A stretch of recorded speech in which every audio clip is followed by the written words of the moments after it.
સાબરકાંઠા જિલ્લાના હિંમતનગરના માથાસુરિયા ગામમાં દીપડાનો આતંક, પાડાનું મારણ કરતા પશુપાલકોમાં ભયનો માહોલ। હિંમતનગર તાલુકાના માથાસુલિયા ગામે ફરી દીપડાએ ત્રાસ મચાવ્યો છે। આજે વહેલી સવારે દીપડાએ પશુપાલકના 2 વર્ષના પાડાનું મારણ કર્યું। છેલ્લા 1 મહિનામાં આ ગામમાં દીપડાએ 6 પશુઓનો શિકાર બનાવતા ગ્રામ્ય વિસ્તારમાં ભયનો માહોલ છવાઈ ગયો છે। હિંમતનગર તાલુકાના માથાસુલિયા ગામની ડુંગરની તળેટીમાં આવેલા પશુવાડામાં શનિવારે વહેલી સવારે દીપડાએ ફરીથી ત્રાસ મચાવ્યો હતો। ખેડૂત રણવીરસિંહ અભિસિંહ પરમારના વાડામાં દીપડાએ ઘૂસીને 2 વર્ષના પાડાનું મારણ કર્યું હતું। કુલ 7 પશુઓ વચ્ચે દીપડો પોતાના શિકારને ખેંચી ગયો હતો।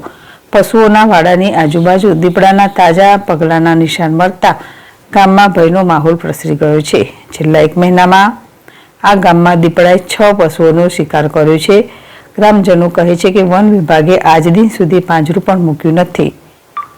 વન વિભાગે આમ તો રજૂઆત બાદ પણ કોઈ પગલાં નથી લીધા, જેના કારણે ખેતરોમાં વસવાટ કરતા પશુપાલકોમાં ભય સાથે રોષ પણ વકરતો જાય છે। વિશાલ પટેલ, ZSTV, ગામભોઈ।